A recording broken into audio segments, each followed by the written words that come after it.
very privileged to have the president of the South African chapter of the IIBA. Is Edward Ngbane, is very active in the BA community in South Africa, and is currently also active as a BA, heading up a business analysis capability at a digital transformation company. And he also helps companies establish and sustain analyst practice. So we think of BAs, but he works with BAs, with systems analysts, process engineers, and to add to that, he also has an MBA cum laude on managing IT knowledge workers and a PhD in entrepreneurial and small business operations. So great privilege to have you here, Edward, and looking forward to hearing your view on the strategic alliance and the worlds of BA and BRM colliding. Thank you so much, Bez. Just a point of correction, I'm in the process of completing the PhD. I wish it was done already, but thank you so much. Yeah, it's such a privilege and an honor to be with you guys. I must say I'm impressed already by what I've heard, I'm hearing. And although the IIBA SA has been around for over 10 years, already there's things that we're learning from you guys. As much as you are looking to learn from us, but we're also learning from you guys. And I must take my hat off to you, Mpho and Gary. The relationship didn't start now, just to quickly touch on that. It started, I'll probably say, a year or 2 years ago, when Gary reached out to the previous president of IIBA SA, Lucy Davis, and we got to engage with Gary and kind of try to understand what BRM is about. And we invited him to join us in Cape Town for our annual event of the year. Our event of the year, which happens, which is the BA Summit, which happens towards the end of the year. And, we kind of, just to showcase BRM within the BA community. And we were also lucky this year to then have Mpho join us for our virtual summit this year, and also for her to present to our BA community, which I think happened 2 weeks ago, if I'm not mistaken. We have micro classes that run weekly on Thursdays. There was a lot of interest from the BA community trying to understand this BRM world.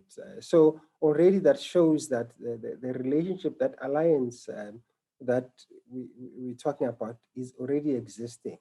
And I'm also seeing that it should continue and will continue beyond my tenure as the president, as probably next year, not probably, I will step down next year, end of the year, and hand over to another president. But working closely with you guys, this should continue. I don't see it ending now, as it started with the previous president. And I can attest, as an outsider, that definitely Gary has been doing a lot of hard work, because I saw him, outside of BRM in our space, as well as in Mpho. Yeah, so can move to the next slide, please, Bess. Yeah, so really the conversation is about the synergies, about the points of parities between business analysis or the BA world as well as the BRM world. We can see that in the BA world, there's quite a lot of things that we grapple with, we struggle with. For an example, when there's lots of wastage that happens because business sidelines business analysts, whatever initiative they work on. The same, I had a conversation with Bez and Mpho a few weeks ago, and I got to learn of the challenges that you guys are facing, which are similar to our challenges. That again, involving the BRM AD can help, reduce the leakage of value leakage at various stages. And if you look at that, overall, there's financial loss that comes about. Again, another challenge that we have in the BA world is just pushing for that recognition of the value that we bring in the agile team. This is a conversation and a topic for another day. It's a very long conversation. I'm not going to end it now. But we have that challenge. And it looks like even in your space, we have the same challenge working with the agile teams. So we're fighting for that seat at the table. Both parties, we're fighting for that seat at the table. And another challenge that we have, elevating our role to be more strategic rather than to be project bound. Instead of business only thinking of a BA when they're working on a project, we want business to think of BA as they expand, as they have strategic sessions and conceptualize their initiatives. The same challenge apparently exists in your world, where you need to be seen to be enablers in terms of strategic partnership between business and service providers. So we're trying to move away from the operational view. And another challenge as well, which talks to the intangible contribution that we're making. The view of the world at the moment is BAs are seen as document writers. And we're trying to change that our involvement is way beyond document writing. Document writing forms probably 10 to 20% of the value that you can bring to the table. Same as what you guys are having. Artifacts form a small part of what you are doing in your world. So for me, this is the intangible contribution that we're trying to bring to the surface, so that we are not only limited from it, from that perspective of being document writers. Again, the challenge that we're facing is educating our stakeholders about the value. This is something that we drive very hard in the business analysis space. And we drive very hard to say we are more than this. There's so much value that we can add. Same happens in your world. I understand that you are also in the process of educating stakeholders. And it's true, because to be honest, I also didn't know about BRM up until we started engaging with Gary. And even when we had him talk to our BAs, it was such a fascinating moment to learn more about this profession. So we have that. Although we might be slightly ahead of you guys, but we still have these issues that we're grappling with. And again, our focus is repositioning business analysis within the organization, especially now in the digital world, especially now with everything that is happening. We are repositioning ourselves to go beyond and to be seen as strategic partners, which is exactly what you guys are struggling with as well, where there's lack of understanding of what we do. So we need for that insight to be unearthed, to unearth that insight so that people understand that there's more that we bring to the table. I don't know whether I can scroll up a bit, because my view here is, my page is cutting. I don't know whether it's on my side. I think I've got 2 more points on this slide. But again, we're driving the message of convincing business to involve us at the conceptual stage. When they're thinking about the concept, get us in at that time. Do not involve us further down the line, which is the same challenge that you guys are involved in.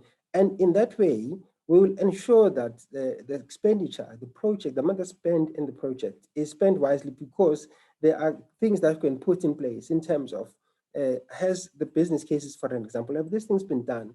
And what is the expected time where we're expected to make return on investment, and how we're tracking the performance of the product once it goes live? And in that way, we make sure that money is not wasted, because I'm sure you guys are aware that there's been various times where there's money that's been spent on projects, and the project gets canned further down the line, and it's money after money after money that gets thrown into this. So Bess, if you can move to the next page, that's as far as I can see. Yes. So I think from my perspective, it's not important. It's not enough just for us to complain about our frustrations and whine. We have to be strategic in our thinking, to say, what next? What must we do? And I think it's an opportune moment for us as these 2 professional bodies to collaborate and have that persistent collaboration, right? The one that I've alluded to earlier on, by saying it started with the previous president, it's with me now, and it's probably going to go to the next president. And we have to be consistent in terms of how we cross-pollinate, because there are lots of synergies, like I've indicated in the previous slide. So we have to make sure that we cross-pollinate. There are BAs that will probably move over to being BRMs in terms of their career progression, and vice versa, BRMs who might probably want to move over to business analysis. We need to open up this world for both professions. And most lastly, in terms of what we have to do, the strong professional partnership that I think we are building, and I think we are in the right, we're taking the right steps in building this partnership. And I'm excited that we are at this point. And from an IIBA SA perspective, I'm also happy that we are, although maybe we might be indirectly, but we are, partly involved in seeing the birth of another chapter in which is similar to what we do. This is what I wanted to share with you. So I hope it does, you know, bring some insights and help you think about other things as well. I want to end my presentation now. I was told that I've got 10 minutes, so I always try to stick to time without wasting and over speaking, because I can talk for a very long time. Ladies and gentlemen, thank you very much. It's been a pleasure talking to you. Thanks, Edward. As Mpo says, fantastic presentation. The BA community and the BRM community, as you showed, there's so much in common. In my BRM roles, I've often found, and we've got, for example, Dilshad coming onto the call later on.